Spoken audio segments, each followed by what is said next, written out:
Welcome in YouTube and Grim Dawn community to the ultimate farming guide for Grim Dawn. Whether you're new to the game and you wanna know what to farm either while leveling or once you have hit endgame, and also like how to farm what you want to farm, or you are a more experienced player and you wanna gear that character number, I don't know, 69 that you have already done, leveled up to 94 and you're still missing like some more Ugdenblooms because every single character in this game needs lots of Ugdenblooms.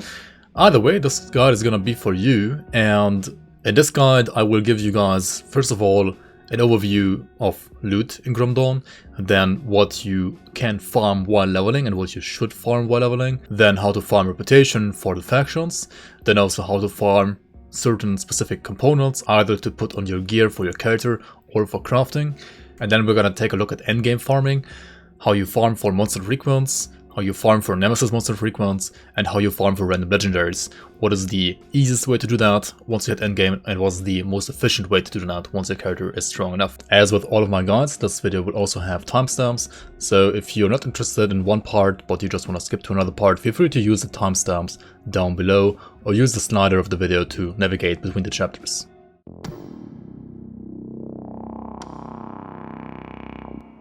So without further ado, let's check out the loot in Grim Dawn. First of all, you have the wearables, like armor, rings, medals, weapons, and so on, right? And you can either find these, they drop from monsters or like from chests, or you can buy them from vendors. Now, these have different rarities. You have white, yellow, green, blue, and purple. Blues and purple are both uniques, so they can't have any affixes on top. They always have like a fixed pair of stats, only the value of that stat can vary between their min and their max roll. Now white, yellow and green items, like white, yellow and green base items, like implicits, they can have a prefix and a suffix. If a white item has no prefix and no suffix whatsoever, it just is a white item. Like these are the white, like trashy items that you will find maybe like in Act 1 at the start, but you're not gonna like look at them very soon anymore. And you won't need to either, because there is no system like in Diablo 2 or Path of Exile where these like white items are actually useful for crafting. That is not the case here. Now if a white item has a magic pre-or suffix, like a yellow pre-or suffix, it will become a yellow item, like it will show up as a yellow item, unless it also has, or instead of a yellow affix, it will have a rare affix. And a rare affix or like a prefix or suffix will show up as green, and will make the entire item show up as green, even though the base of the item is still basically a white, like trashy item. Items with a yellow implicit base will always show up as yellow unless they have a rare pre or suffix on top. Now these yellow items usually don't find, you can only craft them from the smith, and if you craft like a yellow item at the smith, this will usually roll a pre or suffix on top, maybe even both, and if one of them is green, like rare, then the entire item will show up as green as well. A good example for these is the classic Stoneplate Greaves. Now there are some items that always show up as green, no matter what kind of affix they have, either magic or rare, doesn't matter, the item will always show up as green. And these greens are usually called also Monster Infrequents because they only drop from specific monsters infrequently. This, on the other side, also means that if you want to farm a certain specific green, you can always target farm these because there are certain specific monsters that drop these infrequently. Now, all of this might sound very confusing, especially for a new player. How do you like know if an item shows up as green? Like how do you know? Is it a white base? Does it have like only one rare affix, or is it two rare affixes? Does it have like a green, like a Monster Infrequent base, and so on, right? There's one tool that can help you understand this better. It is a like third-party extension called the Rainbow mod.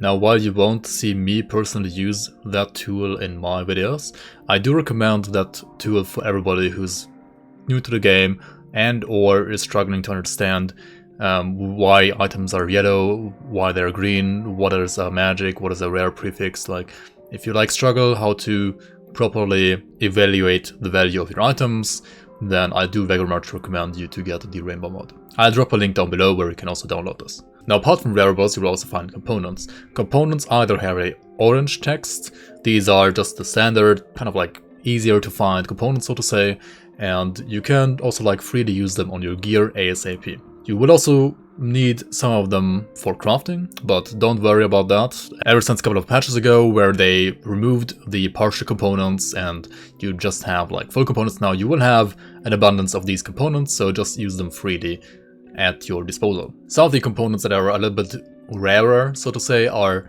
usually highlighted with a kind of a white/yellow text. They're basically the same as the orange ones. You can also use them on your gear if you want to. You will also need some of them for crafting. Generally speaking, they are rarer than the orange ones, but you can also usually like use them at your disposal once you have like a couple of them to spare, and you don't really like need to save them as well for crafting. Then you will also find the rare crafting mats. These are usually highlighted by a pinkish color, and these you cannot use like standard components onto your gear. You can only use them for crafting. In this category you will also find the infamous Ugdenblooms, Chthonian Seeds of Binding, and Aether crystals, about which we're gonna talk about more in detail later. Other than that, you will also find quest items, which also usually have like a purple-ish color, but a little bit different than the rare mats. Okay, so I just double checked if there's an actual color difference between the quest items and the rare mats for crafting. There's actually not, and also in Grim Tools, both are just listed as quest items, as you can see down here, which to me personally makes no sense whatsoever, because like many of these like crafting materials like Ethereal Missive, Ethereal Mutagen and so on, like they are not used for quests ever. So this is like super weird. Anyway, basically the rule is as follows. Whenever you can pick up only one of these, it is a quest item. Like if you have already one of these in your inventory and there's another one lying around and you can't pick it up, then it is a quest item. If it's not a quest item, then all of these will be considered as rare crafting mats from now on, at least in my videos. And like when I talk about Grim Dawn, and like honestly like everybody in the community like talks about things like Eldritch Essences, like they call these rare crafting mats and not like quest items. Like they're not used for quests. Like I don't know, this doesn't make any sense. So yeah, these are either quest items if you can only pick them up once and you use them once for a quest and you will never see the item again unless you like go to a higher difficulty. There are some that are used mostly for crafting, like rare crafting mats like Eldritch Essences, Ancient Hearts, Ugdenblooms and so on. And then there are some that are kind of like consumables in a way as well, like Dynamite, that you like use for like blowing up stuff, like items or barricades. And then there are some like the skeleton keys, which you just use to open up a skeleton key door. And basically all the others are, yeah, just rare crafting mats, and they should be considered that and also like marked as that. I don't know why this coding is so weird for this stuff, but whatever, let's just continue. Health and energy pots, as well as other ointments, which you can use to either boost resistances, give yourself more health regen, use as anti-freeze pots, and so on. These ointments you should generally save up for like harder fights. Sometimes you will need to use a Hoarfrost ointment though against some bosses like Alchemos from the Steps of Torment, for example. For further information on components and how and when to use them, feel free to check out my components and crafting guides over in the top right. Now another very important type of loot are the blueprints. These mostly drop randomly from enemies, shrines, totems and chests, but some of them will also be sold by vendors, especially faction quartermasters. So make sure to always check out the quartermasters for their blueprints whenever you reach like a new stage with their reputation. Once you right click a blueprint, any smith will be able to craft the item the blueprint represents, and you will get 1 out of 3 smith crafting bonuses at random per craft on top of the item, if that item is any wearable except for a relic.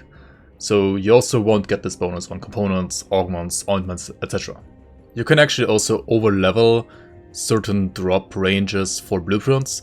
However, don't worry, because like the blueprints that you cannot get at high levels aren't really important for endgame content anyway. So like you only miss out on some blueprints that are like only useful for leveling anyway if you like overlevel for blueprints. Hunting down blueprints and farming blueprints in endgame is going to be very important as well, especially when it's like your first or second character, when you need to like build your account sort of, because the most powerful components for any endgame character as well as the headpieces for legendary sets are gated behind random drop blueprints.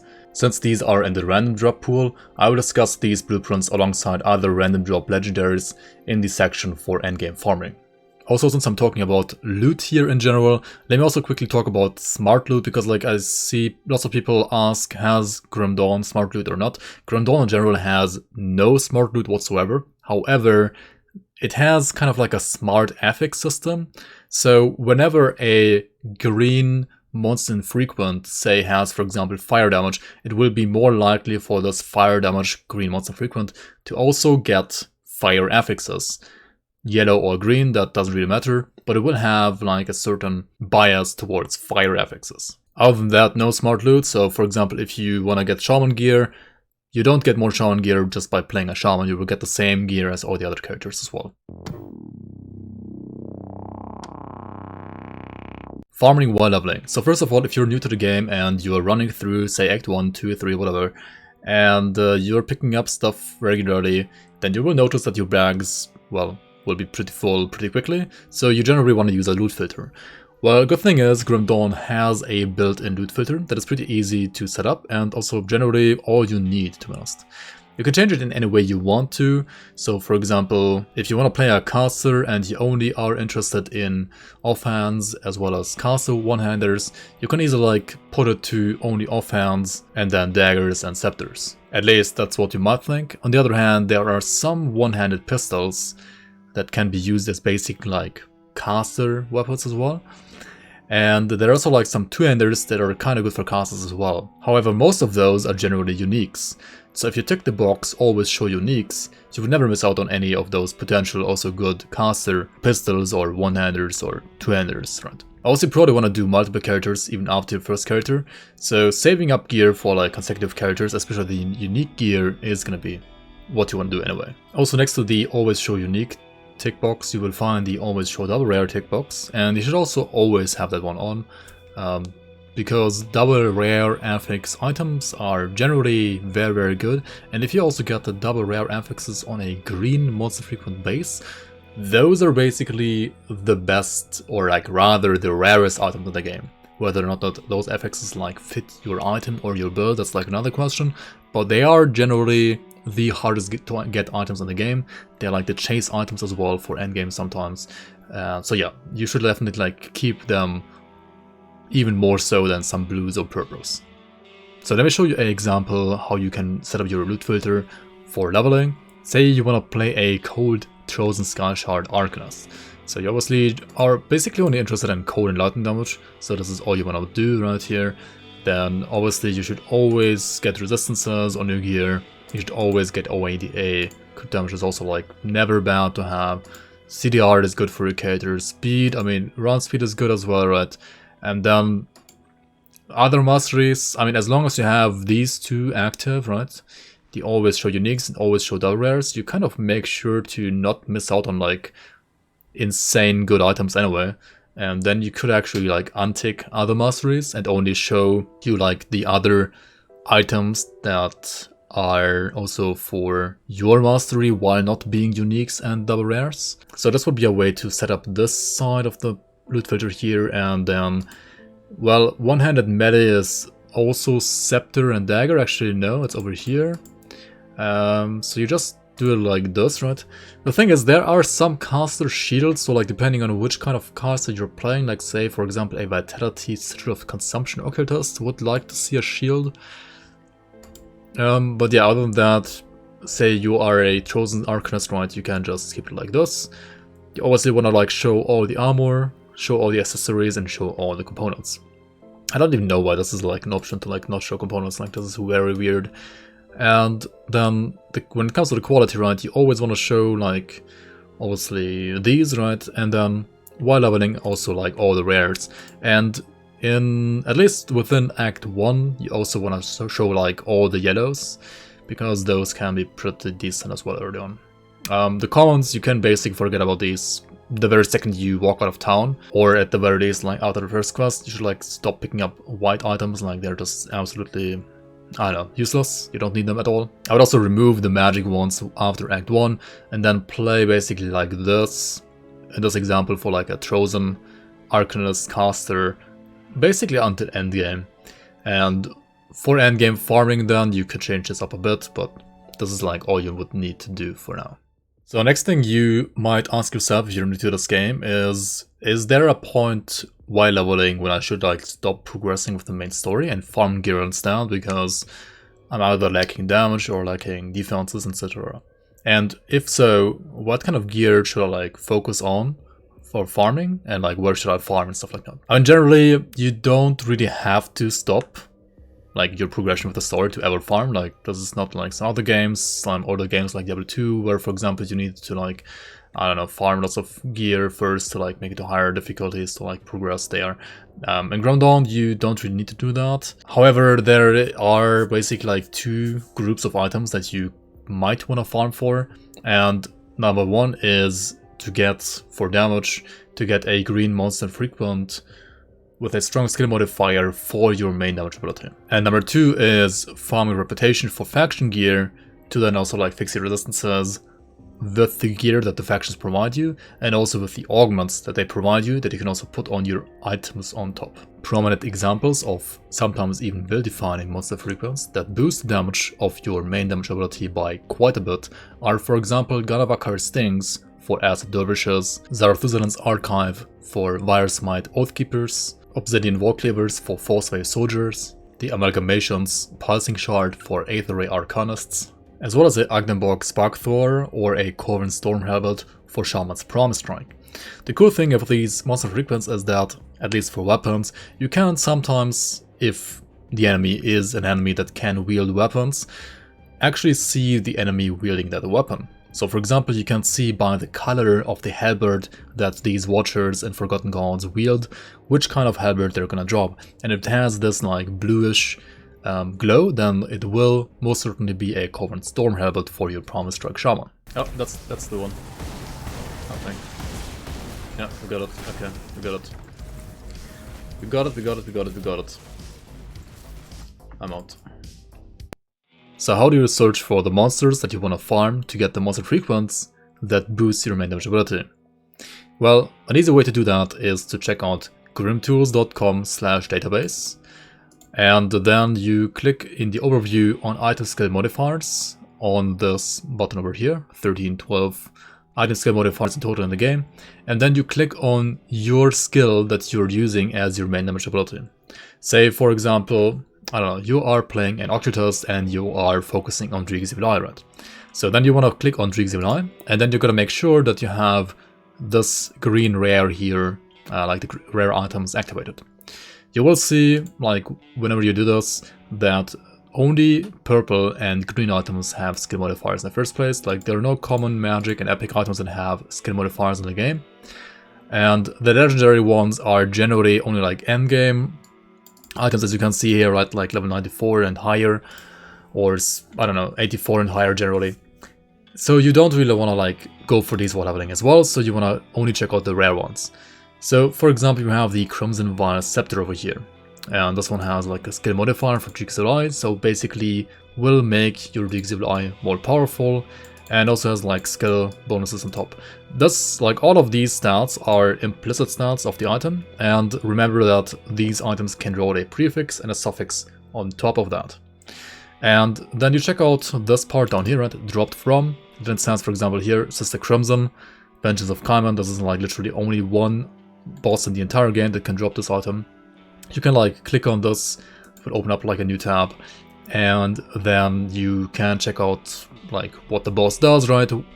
Also where it is, right? Like where it spawns, Tomb of Zethan. You can even like click on show on the map, then you get a flashbang, and then you are here in the Eye of Ulzuin. Wait, no, this is actually the Tomb of Zethan next to Infernal Wastes and Eye of Ulzuin, right? So this is an Act 7 area, like Forgotten Gods area, where you would need to like go inside this tomb to then like kill Sister Crimson, and then Sister Crimson would have a chance. Over here you can see like her chance to drop this. I don't know, she's gonna be, I don't know, maybe like level 25 when you go there. In normal, if you like go to Forgotten Gods after Act 1 at least, she's gonna be like this low level, right? And you will see she has a like 27% chance basically to drop the Crimson's Vile Scepter. And so yeah, in 27 out of 100 runs you will get a scepter, so on average you maybe need like, I don't know, around about 4 runs until you get one. So this is like very easy to farm, because like it's only 4 runs and it's like a quick reset, right? You just make it to this portal, kill her, log out, do the same thing again, and after on average 4 runs you will get the scepter usually. And you can basically do the same thing with any of these items that you find for your skill modifier. And also generally I would say it is rather easier to get these from these purple bosses than say the yellow, what are they called, champions or something like that, because these like yellow champions will generally have a lower chance to drop your desired item, as you can see here, right? Like a global snake clan venomancer can drop a global toxic effigy at level 25 with like, yeah, 20% chance, which is not too bad either, honestly. But it might be kind of like hard to find lots of these, and I don't know, I've at least personally not had the best success like getting Monster Infrequents from these yellow guys. So whenever there's an item that can drop from multiple enemies, say even heroes or champions or like the purple bosses, I would first of all try to farm the purple boss unless you can't reach it, and if you can't reach it then like move on to the lower rarity mobs, like basically go from the like farming the rarest mob preferably to the like most common mob last, because generally the higher the rarity of the mob is, the easier it will be for you to get a Monster Frequent from that mob. Also, generally it will be easier to find like a purple boss than say a orange hero or a yellow champion. Even though these like run around way more while you like run through an area, but like to target farm a certain boss, it's like easier to run for the purple bosses. So for damage, while leveling, as many as you can get from these Monster Frequents, right, and you're basically set with your main ability. You will not need any more damage like from other gear pieces whatsoever probably. This will be like more than enough when it comes to damage. Now if you struggle with resistances, what you can always do is you can check out the faction quartermaster, or I also like sometimes call them faction vendors, that you can go to whenever you want to, and they will sell you stuff depending on your reputation. So if you're only friendly, they will sell you like some stuff, respected they will say some more stuff, honored even more, revered even more gear, right? And generally like the first tab doesn't do anything when it comes to like gear that they sell you. Second tab is when they like sell you stuff that, well, you can use, and it's generally like pretty good gear unless you already have found some better stuff. And then once you're honored with a faction, you can also buy these augments. Augments you can put on all your gear.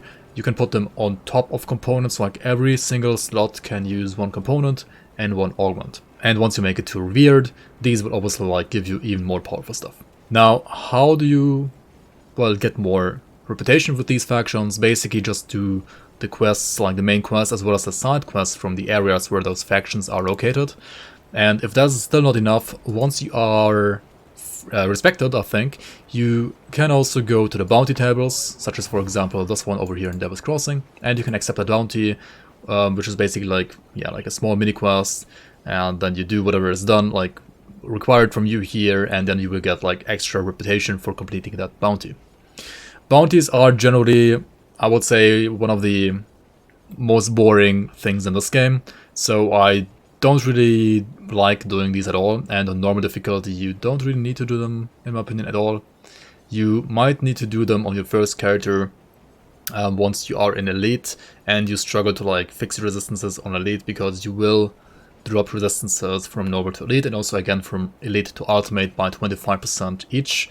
So to like make up for that lost resistances, you will need to use some augments sooner or later, and for that you might have to do some like bounties here. From my experience, doing bounties on normal just feels terrible, feels like a waste of time, and I will do them on Elite or Ultimate only, because then you actually do get, I believe, more reputation than doing them on normal. Also generally it is never bad to like invest some extra time farming reputation during leveling, because generally I would say like getting your factions up to revered is probably just as, if not more important than getting to level 100. Like getting to level 100 in Grim Dawn is not hard at all. It is very easy compared to, say, Path of Exile and other games like that.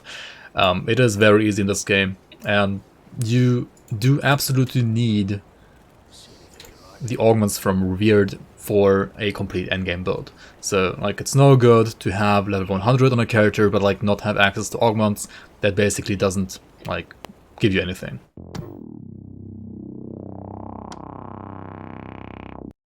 As I mentioned earlier, since the removal of partial components, you will always have enough of any of the orange components. You will never have to worry about farming those at all.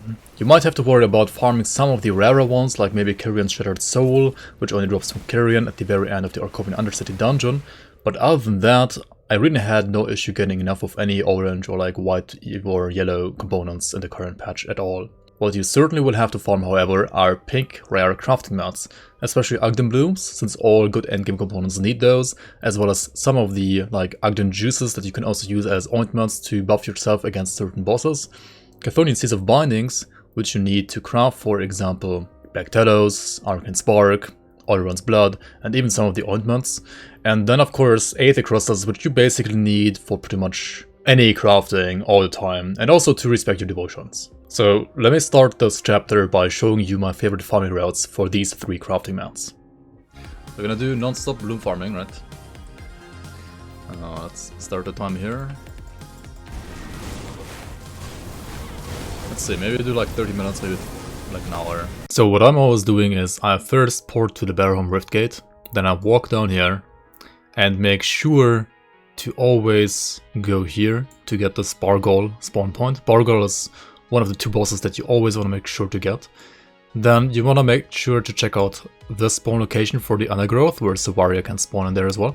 The Undergrowth is an area that has 3 spawn locations, so you want to check out all 3 spawn locations. Now if these 2 aren't here, then you want to make sure to go over here. There's like a stump, I think here, there's like a stump here as well. So you want to like make sure to click on those stumps as well for potential Ugdenblooms. And then you want to check out this Bargol spawn area here, and like potentially also like kill any blooms that are around here as well, like any plants that can drop blooms as well. Then you move on here, like whether you found Bargol or not.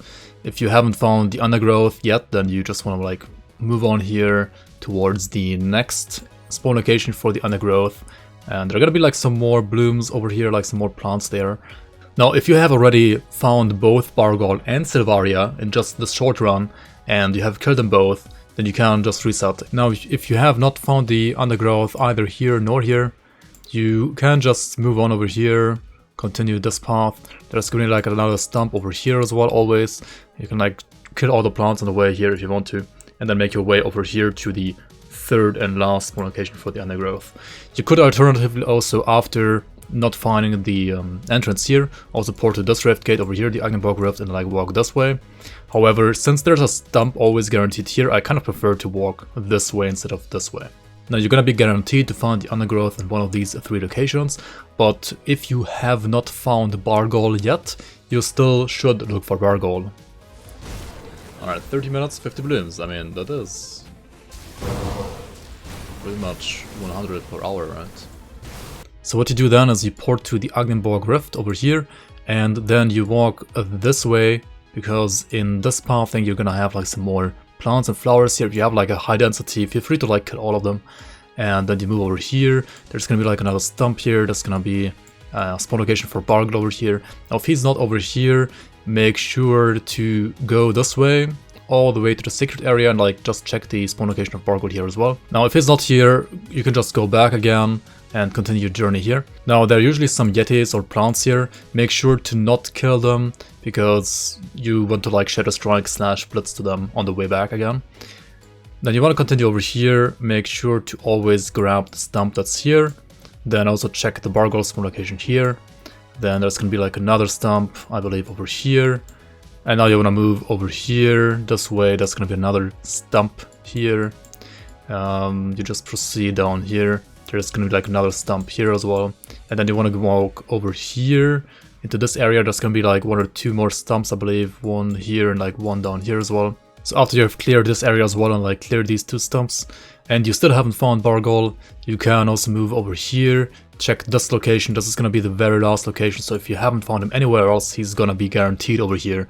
After killing him, you could either reset it right away, or what I also like to do sometimes is walk a little bit further over here, because there's another stump over here. And then you could even, especially when you want to look for Kubakaber, who has like a spawn location around here as well, walk around this place here, because like around this area you can have sometimes like a very good like spawn cluster of trees, the tree golems, and if you get like some of the hero mobs of those as well, they can have like some pretty nice amount of blooms for you to drop as well. Now if you're feeling extra funky and you don't want to go for maximum just bloom efficiency, but rather you are interested in like some other generic loot as well, like some random drops and so on, and or you want to, for example, farm living rings from the vendor in Ancient Grove anyway, then since you're here already, you could as well just like go to the Ancient Grove and like do this entire dungeon as well, including Gargaball, right? But if you want to just farm blooms, I would not recommend you to run Ancient Grove. You only run Ancient Grove on top if you also like want some other generic good loot as well on top. Yeah, for endgame you need like at least 100 blooms usually for like all the components for endgame, so you need to pretty much like farm blooms for an hour for every like new build, right? Okay, so 105 blooms, right? 105, 106. Okay, this one counts, right? 106 blooms in 1 hour, right? Not too bad.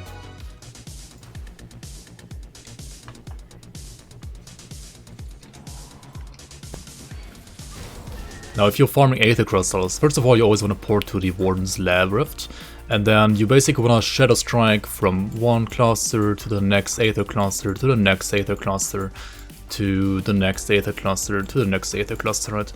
And you basically do this like the entire time. You can also like do this totem if it spawns. It's usually like some generic good loot, so like why not, right? And you want to do this run until you almost reach the shrine. These are going to be pretty much all the spawn locations for the crystals here, and this is a very nice density, and in my opinion the very best way to farm Aether crystals if you need only Aether crystals and nothing else. You can craft Seal of Annihilation, but they have no blooms, Sage. Well, time to farm blooms, right? Also, you have, but I have no blooms. That's something you're gonna say probably a lot when you like play Grimdawn a lot. After you have finished the Warden's Lab run, you can also actually port to the Arcomin Foothills, because like next to the Foothills Rift, you can get like 2 to sometimes even like 4 crystals like very close to each other here.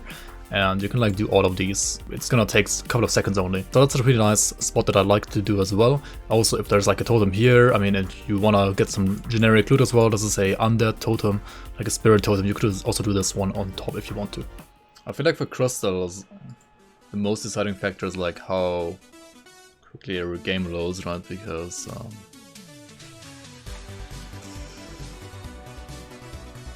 if you have like instant loading, right, you just like run Warden's Lab and that's it. Just don't use endgame components like Mike.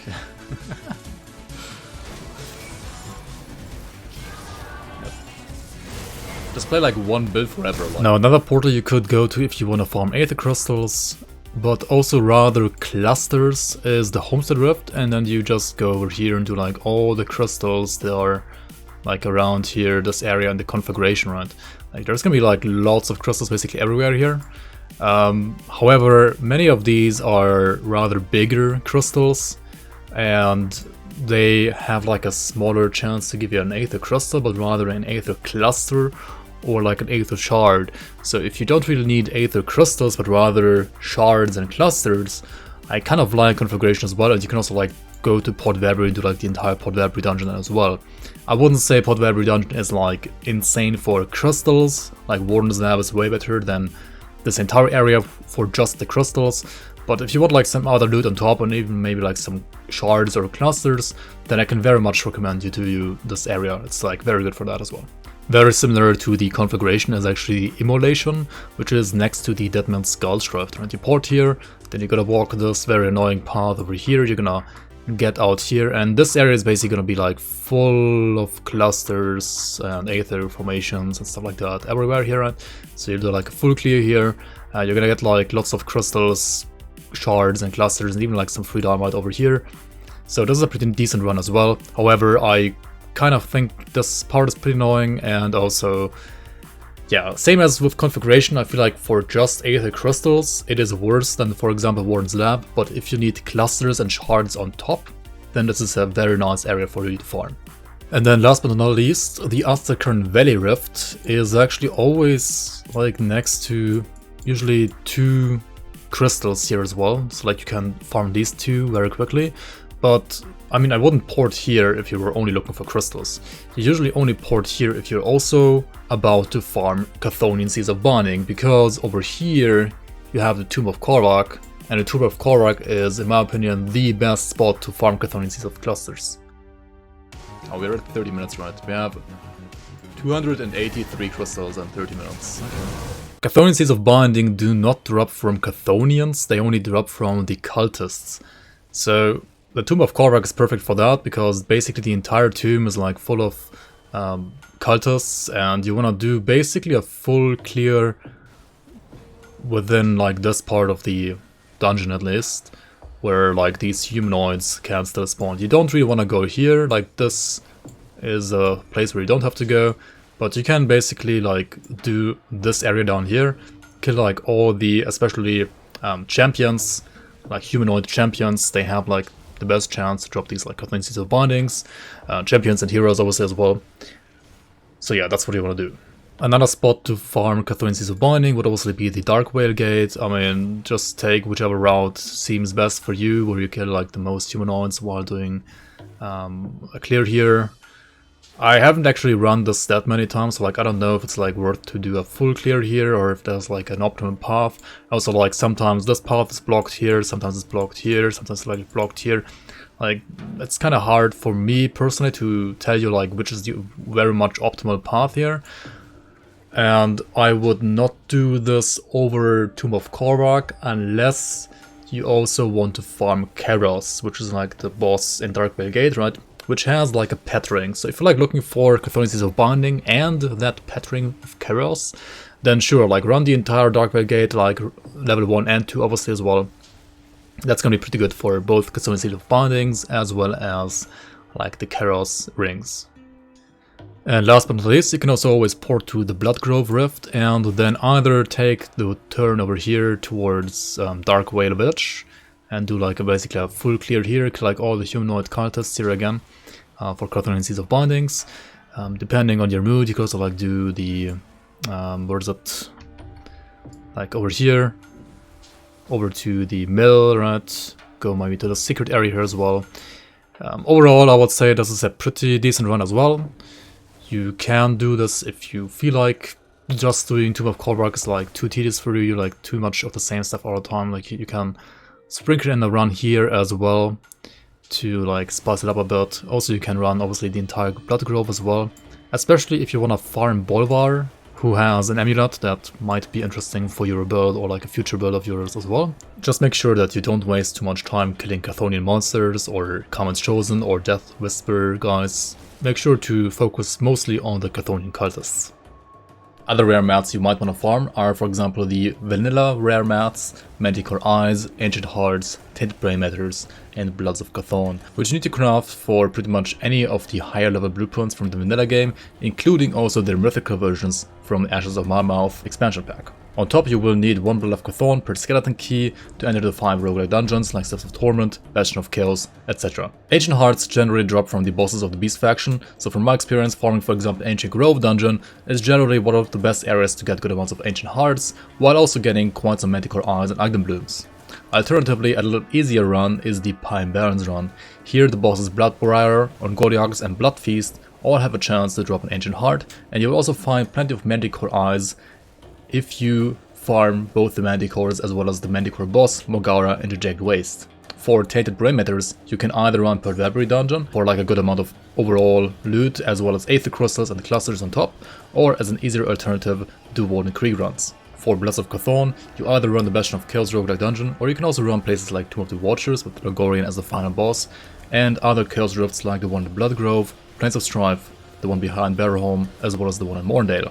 Keep in mind that you can also transmute brains, bloods, as well as those hearts into each other at the Secret Smith within the Necropolis. So if you're like low on bloods, for example, but you have plenty of brains or hearts, you can just like transmute those into bloods, for example. You can also use these crafting mats to gamble for random level 50 to 75 legendaries, so not endgame legendaries, at the Smith in Tyrant's Hold. Next up we have the remaining Ashes of Marmouth rare mats. Wendigo Spirits, which obviously drop from Wendigos, Ethereal Missives, and Ethereal Mutagens, which drop from the Ethereal Mages and the Ethereal Monstrosities respectively in Act 6, so like in the Mammoth area. For the Wendigo Spirits, what you want to do is, whenever you do a bloom farming route, make sure to include the bigger Wendigo packs as well, and like kill especially the Wendigo Elites, or Heroes rather, as well as the purple bosses from the quest, where you have to gather the Hearts of Ravager if you're outside of Barrowholm, that will respawn every time you reset the game as well. For the Missiles and Mutagens, I would honestly just do Creek set runs, which we're gonna cover a little bit later here in this video as well. Basically, doing the same bosses that you want to kill for Creek set pieces as well will give you a pretty nice chance to get a Ethereal Missive, Ethereal Mutagen, or also a Tainted Brain Matter. And while you're at it, you should also include a Council run into your Creek run in Crown Hill. Now, similarly to the Smith in the Necropolis, there's also a Smith called Gaius Amber in the Mammoth outskirts, which can transmute these Ethereal Mutagens, Missives, as well as Wendigo Spirits into each other as well. And again, there's a secret gambling smith, this time in the Tomb of Herod Mathis within the Steekep district called Belafald, where you can gamble for legendaries. This time, these are actually level 84 and higher legendaries, so these are going to be useful for endgame.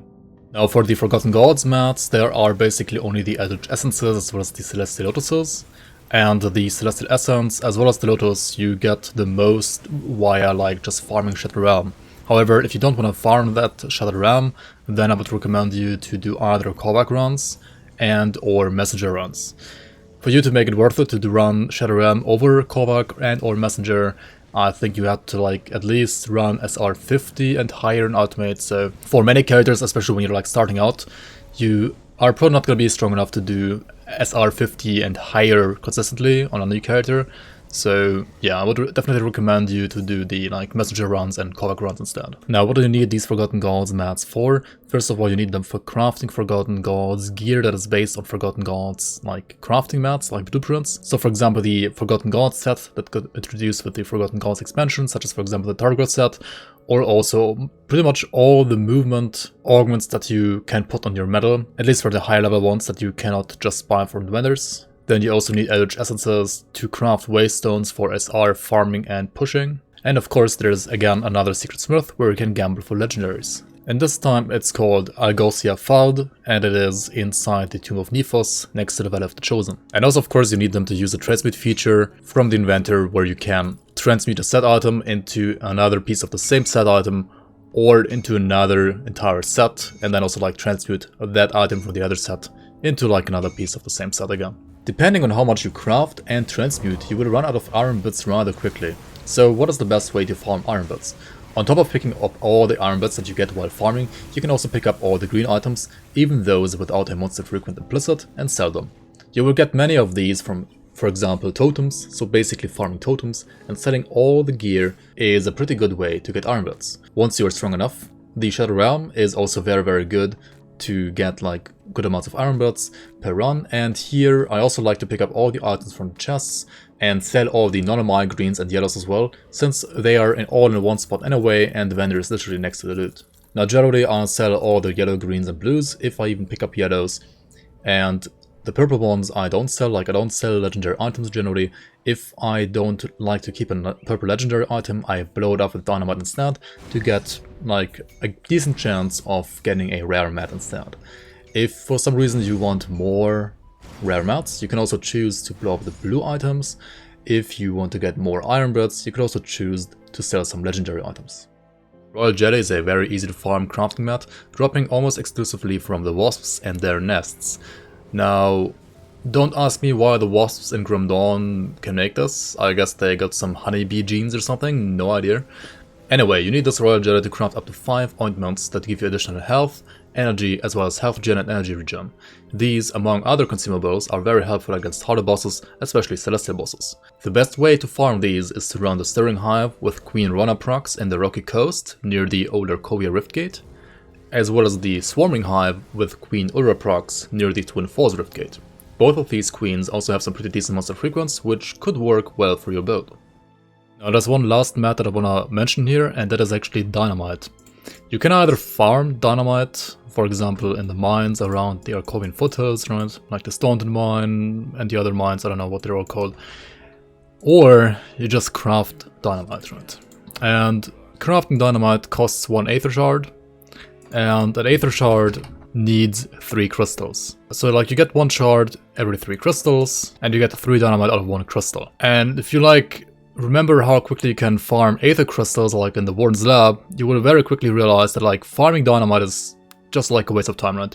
You should always like craft Dynamite and not farm it, because I mean, you're not gonna run out of like, what, Searing Ember and Scavenge Plating and like 5,000 iron bits, right? Like this is something that you should always have, unless you actually run out of iron bits like I do right now in this character. You can craft Dynamite at every single smith in the game except for the one in Devil's Crossing. So basically once you have defeated Warden Krieg and you go to Forgotten Gods and you go to the smith there, you can instantly craft Dynamite if you have the Forgotten Gods expansion. If you do not have the Forgotten Gods expansion, you will have to wait until Homestand in order to craft Dynamite. So finally, let us talk about endgame farming. Now, in the endgame of Grim Dawn, you will look for both target farmable items as well as random drops. The target farmable items you can either target farm in the main campaign, vendor farm from specific vendors, or get as random drops in the Shattered Realm and in the Crucible. Now, target farming is something that happens in the main campaign, and when do you want to do that? Well, if you want to farm one single specific Monster Infrequent, then you want to target farm, for example, a certain group of enemies that drop a certain item. This works really well for pretty much all the Monster Frequents, green, blue or purple alike, especially when the enemy that you get the item from is a purple boss, since they only have 1 spawn location usually, and if that spawn location is close to a rift gate and the boss has a good drop rate for its Monster Frequent, then that's even better. Examples are, for example, Ganavakar, the Sister Crimson, Warden Krieg, Kronley to a certain extent, and many others. It doesn't quite work as well for Nemesis Monster Frequents, since those are generally a pain to find in the main campaign. The best way to get those reliably would be in the Shattered Realm or in the Crucible. Except for maybe Chupacabra, who you will inevitably meet while farming Ugdenblooms in the main campaign at the Bog anyway. Generally, you can get all these target farmable Monster Frequents in the Crucible and the Shattered Realm as well as random drops from the chest, unless these are purple Monster Frequents from the Roguelike Dungeons or the Amulet of Kaisan, the Nemesis from the Eldritch faction. You cannot get Alchemist Rings, World Eater, Nightbringer, the Magi Rings from Tomb of the Heretic, the Deathstalker Blueprint from Ancient Grove, etc. in the Crucible or Shattered Realm. You will have to farm those Roguelike Dungeons for those. And also you will have to farm Kaisan in the main campaign. He does not drop his Amulet ever in Crucible or Shattered Realm. So Grim Dawn doesn't only have target farmable greens, blues or purple MIs, but also legendary sets that you can farm. Monster Frequent legendary sets, if you want to call them that, which is actually not quite true, since actually some of those pieces of those sets don't drop from monsters but rather from chests, so chest infrequents? Anyway, the first one is Krieg set, a 5-piece physical / Aether set supporting the Soldier, Arcanist and Necromancer masteries. This set used to be the beginner set back when Ashes of Malmoth got released. Nowadays, I would say it's a little bit less hyped and probably was overhyped back then as well. It is still a very good set for physical soldiers and any kind of Aether melee character, especially spellbinders. To farm the set, you will need to run the 3 bosses: Turnox, who spawns at the Burning Cellar next to the Malmoth outskirts and drops the boots, Valaxteria, who spawns at Crown Hill and drops gloves and shoulders, and Fleshweaver Krieg, who spawns at Fleshworks and drops chest and helmet. So basically you should run all those 3 bosses all the time until you can like cross one of the bosses off the list because you got all the items from that one boss. With the Valaxteria it's kind of hard because like Valaxteria is always on the run towards Fleshweaver Krieg anyway, so you probably want to farm her every time anyways, even if you already got the gloves and the shoulders. At least until you got the items from Fleshweaver Krieg. Next up we have the Dark One set. This 4-piece set drops from the Rift-claimed Adherents and the Lokar dungeon. The Lokar dungeon is part of a secret quest line leading up to the super boss Lokar. If you want more information about this quest and how to get to this dungeon, either Google Locar Secret Quest or check out my guide on Super Bosses, which is not out yet, but it will be soon.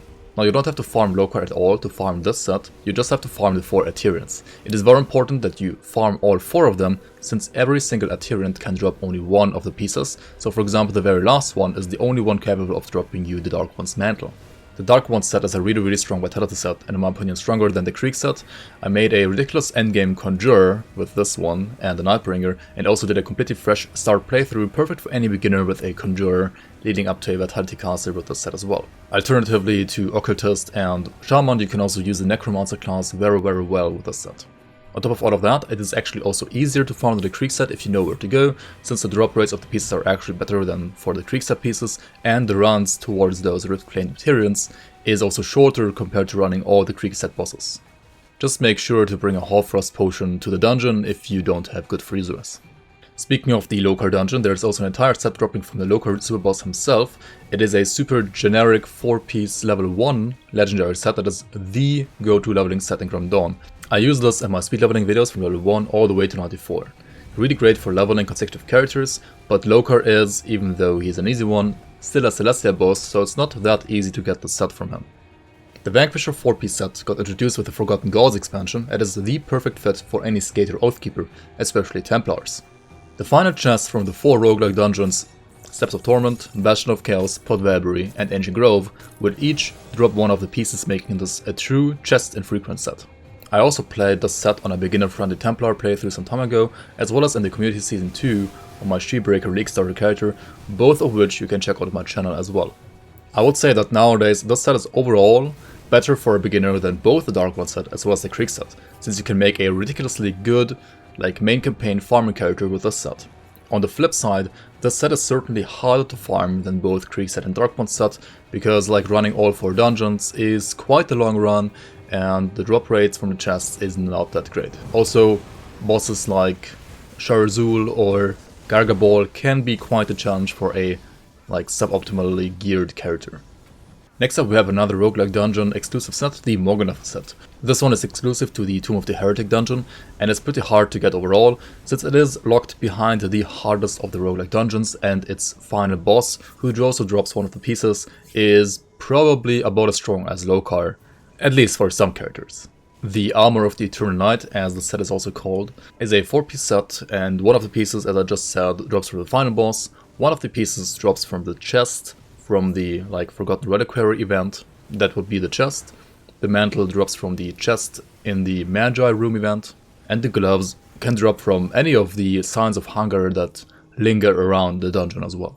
It is a pretty cool set for especially cold damage reapers, and you could also try maybe some Vitality Wind Devil shenanigans as well with this set. Overall, I would say this set is not that beginner friendly, and it's probably not worth to farm this at the start of the game compared to any of the other sets.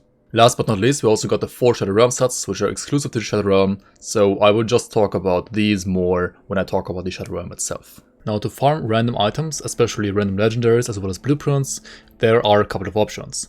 First of all, you can farm so-called one-shot chests, then you can farm Dynamite chests, you can also farm the totems, the roguelike dungeons like the Skeleton Key dungeons, as well as Nemesis monsters and the Shadow Realm and the Crucible. Now, they kind of also get more and more difficult exactly in this order, except for maybe Crucible and Shadow Realm at the end.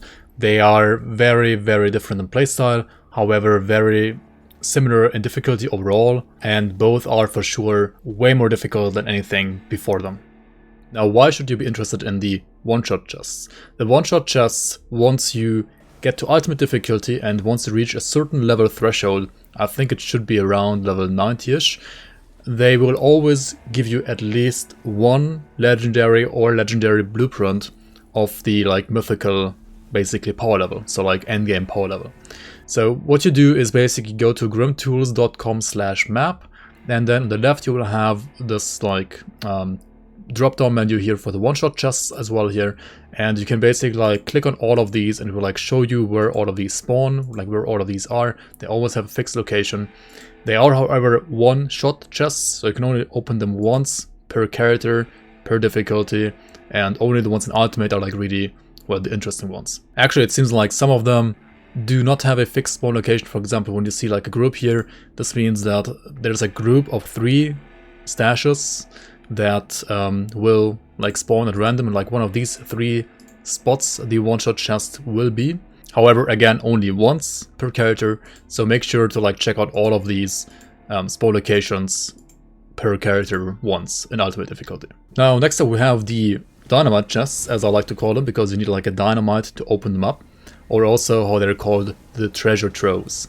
These treasure troves are not one-shot chests, you can actually farm them, and you can already see there are like 30 groups, like 117 objects in like 30 groups, so there are at least like 30 chests per session for you to find, and they are like a little bit more spread out, as you can see, compared to the one-shot chests. You have to like look at, for example, 6 different spots here to find this one in the group 132. But if you make sure to like check all the spots for these treasure troves whenever you like run through a certain area, like in this case Steps of Torment, for example, right?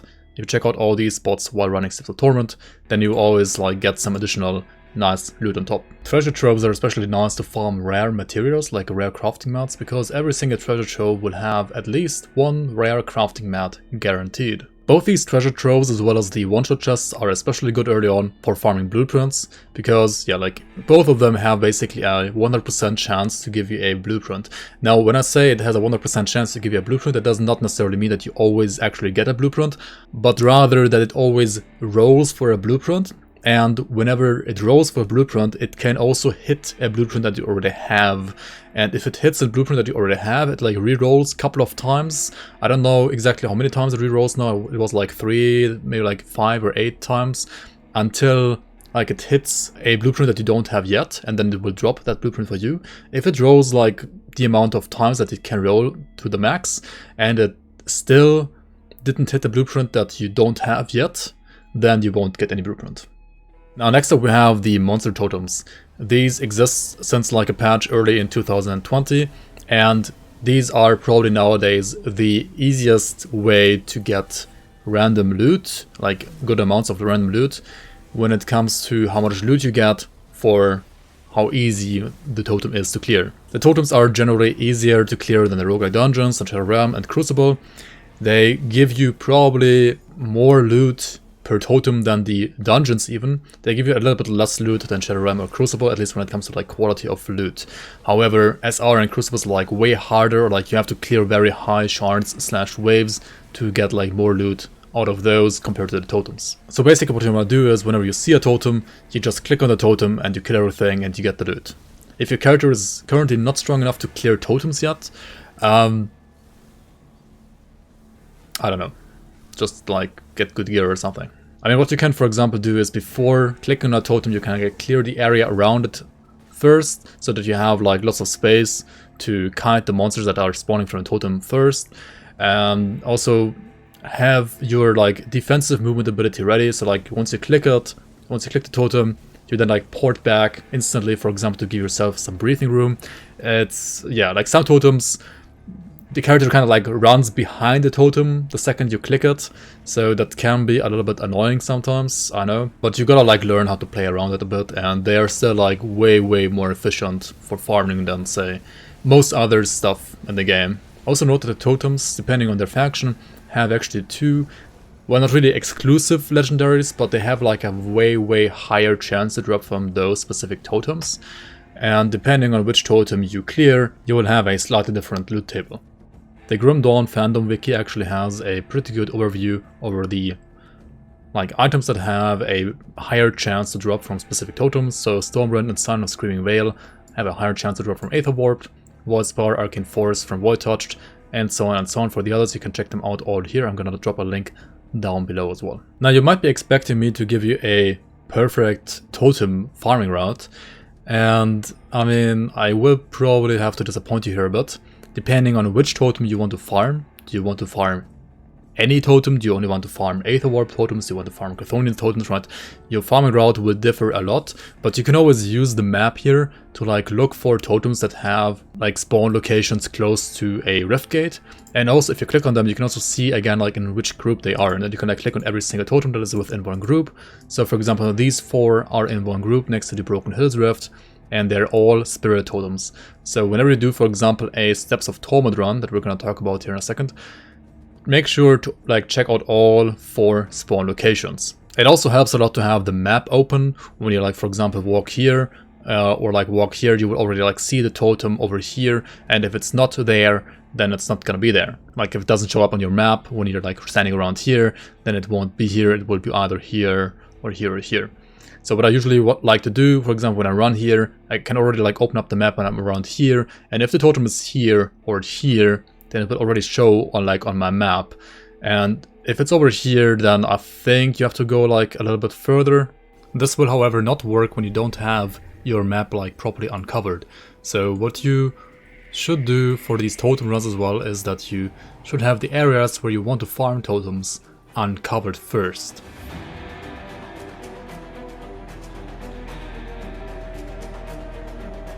So we have uncovered these 2 spawn locations now as well. Since the totem didn't spawn here or here or here, it has to be over here.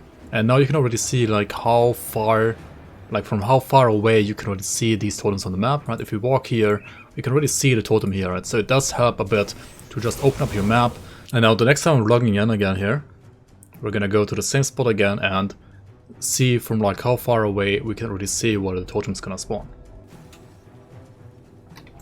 So you can already see down here under the bridge, you can see all 3 spawn locations, right? That's the furthest one away from where I am right now. And these 2 would have been visible even earlier. So now we don't have to check this area at all. We just run over here, do this totem, and then run into, for example, Steps of Torment. But generally the idea would be to like just port from rift to rift, and then like just open up the map, see if there's like a totem close by. If there's not, maybe like run around a little bit, right? If there's a totem close by, clear it. If not, you can just like skip to the next portal. Now next up we have the Roguelike Dungeons. Now when should you run Roguelike Dungeons? Generally, if you're only looking for random legendaries, you don't have to run these Roguelike Dungeons. However, if you want a Monster Infrequent that is exclusive to those Roguelike Dungeons, you will be forced to run the Roguelike Dungeons. On top of that, Roguelike Dungeons have a usually very good ratio of totems per square meter. So if you run a dungeon and you also know like the totem spawn locations either close on the way to the dungeon or inside the dungeon, you will basically be able to double dip on the loot and get good amounts of loot from totems as well as the dungeon itself. On top of that, the dungeons are very interesting for farming because they have vendors in them. And each of these vendors can sell you Monster Infrequents. So all Monster Infrequents in general that are sold by vendors are usually like way easier to farm than other Monster Infrequents. Now you might be thinking, is it really like worth to farm a certain Monster Infrequent inside a roguelike dungeon? I mean, you have to like spend a key every time to get there, and some of them you could also like farm outside the dungeon. Yes, it is worth it because you can actually reset those vendors without needing to spend a second key. So how does this work? Well, these skeleton key dungeons usually have at least 2 levels behind the key door. So what you can do is you can talk to the vendor first, check out what he has, and then move back to either the former or the next level, wait around 12 to 15 seconds, and then go back to the vendor, and the vendor will have reset and you will be able to get new items from the vendor. Now the type of items will be the same, just you will get different affixes and different roles. Also, if the vendor sells blueprints, you will have different blueprints as well, and this is like another way for you to farm blueprints that can be sold by these vendors.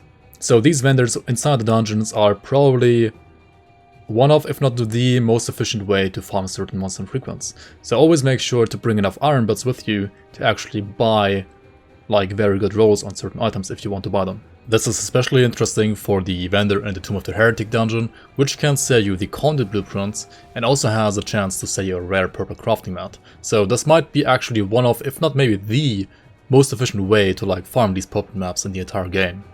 On top of that, these roguelike dungeons also have some minor events, such as for example the Bone Reliquary inside the Chamber of Souls and Steps of Torment, or for example the Forgotten Reliquaries in, for example, the Tomb of the Heretic, which in the case of Tomb of the Heretic even has a unique drop.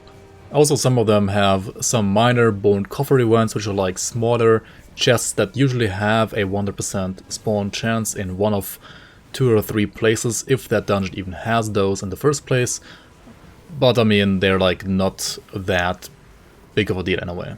Also, each dungeon has at least one secret area where you will find either some lore, some additional chests, maybe even like something that is part of a secret quest. So good luck finding all those secret areas as well. And finally, after you defeat the last boss of the dungeon, you will get at least 3 chests in the room after him. One of them is gonna be a transcendent chest, and this transcendent chest has, similar to treasure troves and the one-shot chests, a 100% chance to give you either a legendary or a legendary blueprint. And again, it will have like a 100% chance to roll for a blueprint, not that you will actually always get a blueprint. So TLDR on the dungeons, they are decent for generic loot, probably actually a little bit worse than just farming totems. However, you can get the exclusive loot only there that you cannot get from totems or Shadow Realm or the Crucible, and on top of that you can use the vendors inside to target farm the monster frequents that those vendors sell in the most efficient way.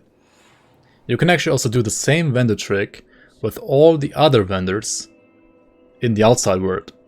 So some of the other vendors also sell you Monster Infrequents, and you can also basically target farm Monster Infrequents from those other vendors by just like resetting those vendors.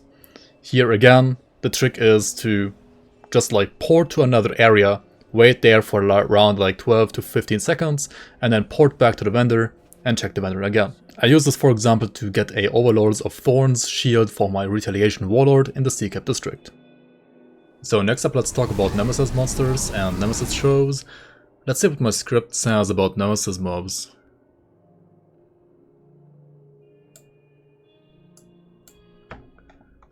Oh yeah, don't farm them, don't do it.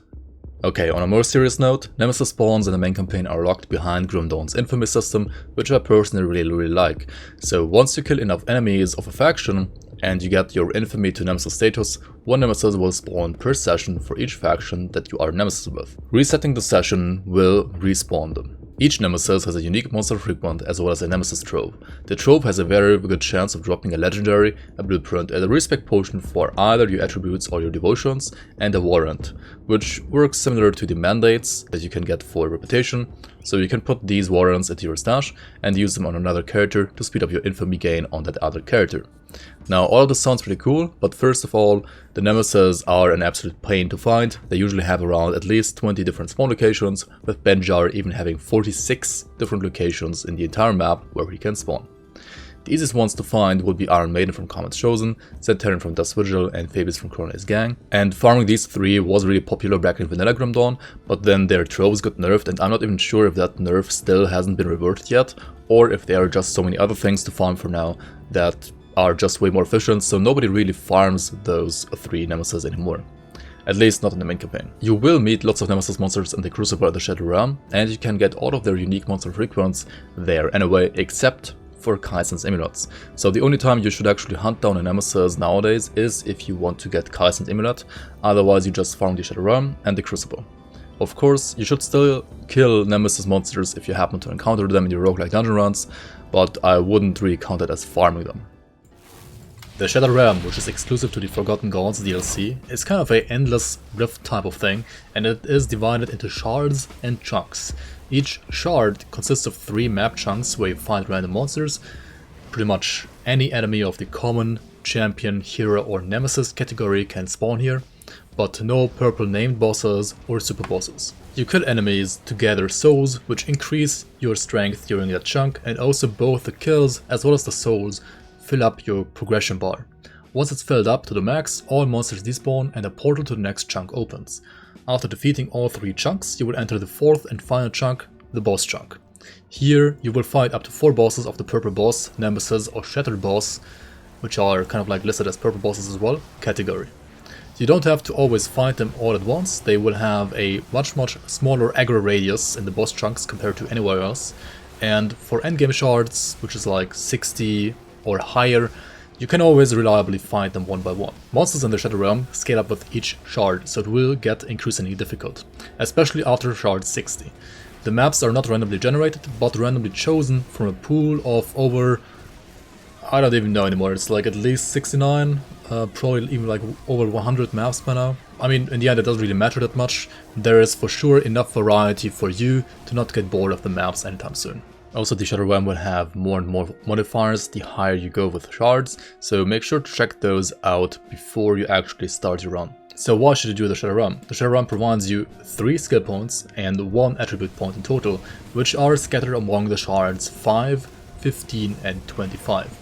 It also provides you with arguably the best loot per minute in the game if you manage to get to high shards and be able to consistently farm shards like, for example, 65 to 66, 7 to 71, 75 to 76 in either Elite or Ultimate. In normal, the loot has become pretty bad. It got nerfed like some time ago, and I would not play the Shadow Realm on normal anymore to farm loot. Elite and Ultimate is both fine. Obviously, Ultimate is harder, but it will also give you better loot. And Ultimate, I would say, even the shards 50, 51, 55, 56, or 60 to 61 are fine for farming as well. On top of that, the Shadow Realm has 4 unique sets, only obtainable in the Shadow Realm.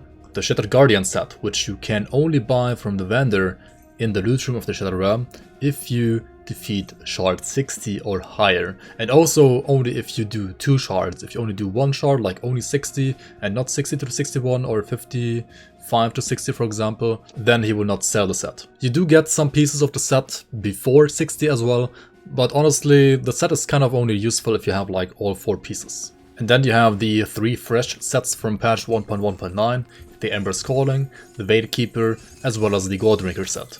All 3 sets can drop from the chests in Shadow Realm at basically any shard. However, the higher the shard that you cleared is, the better your chance of getting one of those set item pieces is gonna be. Now for farming, you always want to do 2 shards. That provides by far the best loot per minute ratio. To push Shadow Realm, however, you want to do at least 5 shards, and usually always 6. The Shadow Realm provides checkpoints in the form of A. Blueprints for waystones and B. Upgrades for waystones every 5 shards. The blueprints for the waystones, like any blueprint, can be used account-wide by any character, and you get them when cashing out at least the following shards: 5, 20, 35, 50, 65 and 80. The upgrades to those waystones also happen every 5 shards in between, so at 10, 15, 25, 30, 40, 45, 55, 60, 70, 75, 80, 90, 95, 100, 105 and so on and so on. But these are only saved locally for the character that defeated those shards. So say you have defeated shard 40 on character A, cashed out, and then crafted the Haunted Waystone.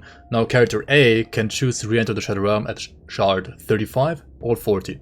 But character B, on the other hand, while being able to also craft the same Waystone, can only enter the Shadow Realm at shard 35. So to progress Shadow Realm apart from the initial 5 shards, you always wanted to actually run 6 shards, since you will have to rerun the shard at which you cashed out before. So like say you cash out at 5, and then you re-enter at 5, you will have to like run 5, 6, 7, 8, 9 and 10, which are 6 shards to get to the next like checkpoint. And you would have to rerun even more shards if you cashed out at any shard that's not divisible by 5, so yeah, don't do that. What I personally would recommend for anybody though, if you want to have the easiest way to get to high shards, and also like the easiest way to obtain all 3 skill points as well as the 1 attribute point, is the following. So you get these blueprints for the waystones at normal, elite or ultimate difficulty, doesn't matter. So what you can do is you can say you're like level 100, you're like a strong character, yada yada yada, right? You're ready to like go into Shadow Realm for the first time, and you are not really interested that much in the low shards, you just want to like get to the shards where it's like worth farming for stuff, right? So what you can do is you can go to normal and then like just farm Shadow Realm, like push Shadow Realm basically at a normal difficulty. You can like push as far as you can without crashing. Honestly, for pushing, like the worst thing that can happen to you is that your game crashes. That happened to me as well even once while racing. That was horrible. Around, I'm fucking gonna crash, right? Omega yikes. Oh, are you kidding me? I'm crashing. No, fuck me. I'm actually crashing, right? No! Fuck my life, dude. At 48, dude, come on!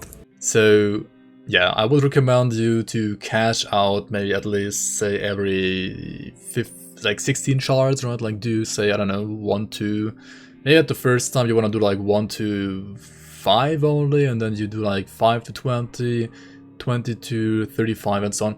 Because if you crash, the game will save like the checkpoints for the waystones on your character, but you did not get the blueprints for the waystones, so like it makes sense to cash out like every 16 shards, like whenever you would get a blueprint, like a new blueprint for a waystone.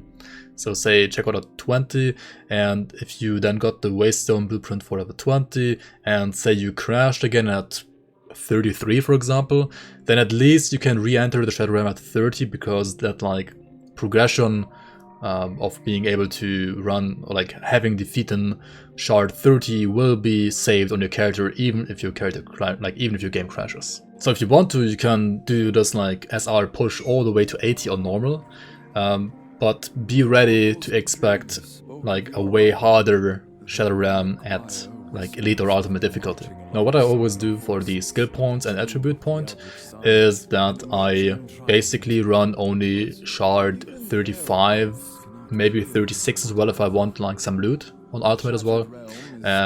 Because like if you are like a character that hasn't been into Shadow Realm yet on Ultimate difficulty, but if you have the blueprints for the waystones, then you could either jump into shard 20 and then do like shard 20 to 25 to get like all your skill points and your attribute point, or you just do like any shard that's above 25, and like the next thing, like the next shard where you can enter with a waystone would be 35.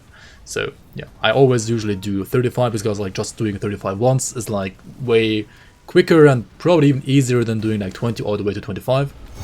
And if I want like additional loot on top, I just do 36 on top. And after doing this 35 to 36 run in the Shadow Realm, you will probably, hopefully get like a feeling for how good your character is for Shadow Realm in general, how comfortable you would feel like doing say 50 to 51, which is like the next thing you can do without like pushing on that character in Ultimate. And if that works well as well, you could even try like 65 to 66, and if that works well, you could consider like pushing higher up to 75 for example, and then like start farming 75 to 76. Now one big thing that I haven't said yet is that 75 to 76 is basically the highest shard, or like the highest shard pair that you ever want to farm, because you always want to only farm 2 shards, and the shard 80 waystone actually gives you no loot. Like if you enter Shadow Realm with that waystone, you will not get any loot whatsoever at the like loot room at the end. Shard 80 and higher are basically only there to like slap your cock around, right? What?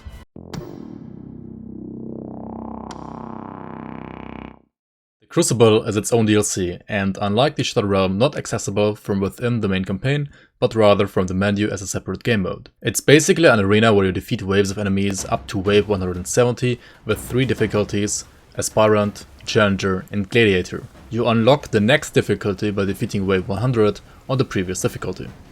You can choose to cash out or continue every 10 waves, and you will get an increasing amount of tributes every 10 waves. You can use those tributes to summon up to 4 beacons or banners for 5 tributes each to aid you in combat, and you can also upgrade those 2 times if you so desire. You can also purchase blessings for 12 tributes each that last for 25 minutes, which boosts your defense and offense by a ridiculous amount. On top of that, you can also use tributes to either rerun the last 20 waves again, or to start at certain checkpoints at the start of your run. You unlock those checkpoints every 50 waves, so at wave 50, 100 and 150. And these are locally saved per character, similar to how the upgrades of the waystones for the Shadow Realm are saved locally on your characters. You can also buy Challengers and Gladiators merits from the vendor to put them into your stash, and then use them on your other characters in the same way as you can use the Savior's merit to unlock ultimate difficulty on your alts in the main campaign. So while you always have to start at wave 1 on a new character, you can skip the Aspirant and Challenger difficulties once you've made it to Gladiator once. Now the Crucible has basically the same loot table as the Shadow Realm, minus the 4 SR exclusive sets, and is another way for you to challenge yourself and your build. The most efficient way to farm here is to run Gladiator Crucible waves of 150 to 170 with 3 tier 1 banners / beacons and all 4 blessings.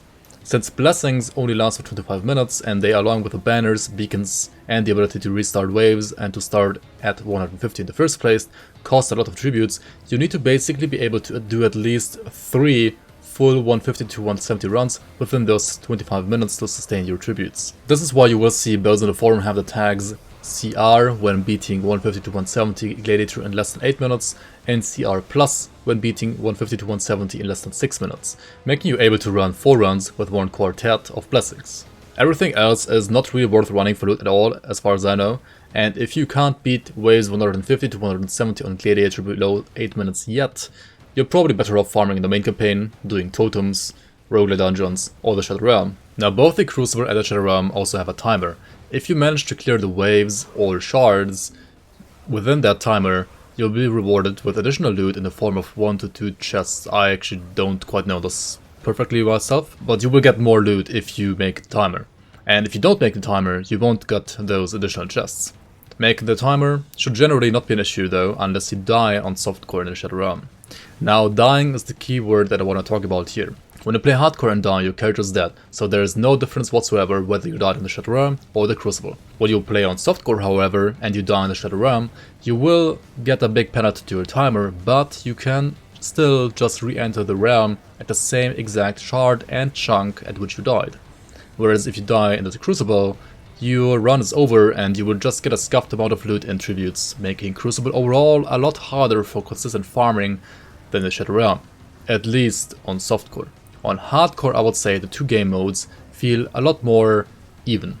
And there are certainly builds that perform very well in the Crucible and maybe not as well in the Shadow Realm and the other way around. So in the end, just farm whichever is more fun for you and whichever feels more rewarding for you and whichever like fits better for your character. Oh yeah, and don't ever face tank Zen Terran's shotgun, by the way.